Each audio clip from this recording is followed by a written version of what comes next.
Depuis octobre 2019, le centre hospitalier mémorial de Saint-Lô propose à ses patients de simplifier leur admission grâce à l'arrivée de bornes interactives au niveau des entrées principales. Une arrivée qui accompagne une volonté de simplifier le parcours patient. Nous, c'était une demande de notre part. On l'avait déjà vu au niveau à l'extérieur. Moi, je l'avais déjà vu sur le centre de Beauvais. On a commencé à réfléchir à comment on allait l'intégrer dans le circuit patient. Et en quelques mois, ça a été assez rapide en fait, on a pu mettre en place les bornes sur 2 entrées. Et l'idée qu'on en avait, c'était de moderniser le circuit patient, faire en sorte que ça soit plus facile et plus fluide pour les patients revenant régulièrement et ne nécessitant pas un dossier complexe. Que d'attendre au bureau des admissions traditionnelles. Donc on a choisi de digitaliser un maximum le circuit patient. Digitaliser au maximum, un souhait qui aujourd'hui se traduit par un gain de temps, mais aussi une optimisation du temps pour les agents du service. Ça permet aussi de répondre à une augmentation croissante de l'activité des consultations externes sans avoir de possibilité de s'agrandir physiquement pour accueillir les nouveaux patients. Le gain de temps s'opère effectivement sur la borne. Quand vous n'avez pas de dossier particulièrement complexe, vous mettez 30 secondes à la borne et en moyenne, chez un admissionniste classique, c'est 2 minutes 30 à 3 minutes.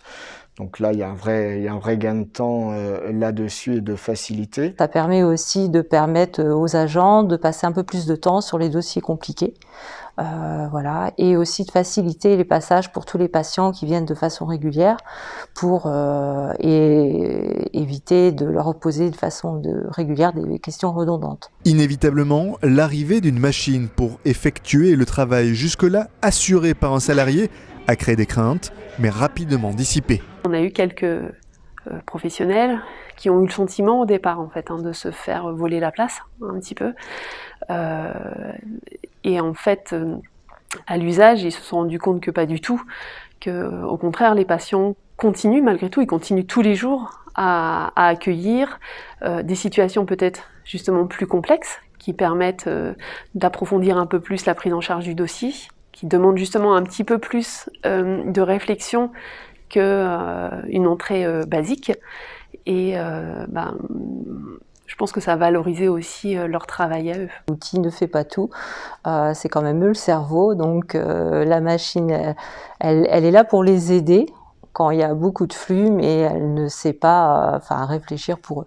Après une période de réflexion sur la configuration des bornes, puis l'usage au quotidien par les patients du centre, désormais l'hôpital mémorial souhaite aller plus loin avec de nouveaux usages. Je vois dans la borne d'autres possibilités de développement, notamment la facturation des recettes qu'on appelle externes, c'est-à-dire la réservation des chambres individuelles, la contractualisation par exemple des services de télévision, qui me semble pouvoir relever de la borne et donc éviter là aussi un passage par le bureau des admissions traditionnelles.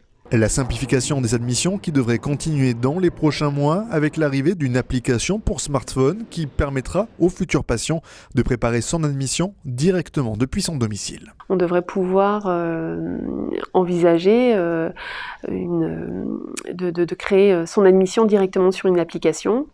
Ainsi, quand le patient se présente ensuite à l'établissement, son dossier est déjà créé et là encore, on simplifie son parcours. Et afin de répondre à ces évolutions, le MIPI lance DigiHosp, une application mobile de e-admission pour simplifier le parcours patient.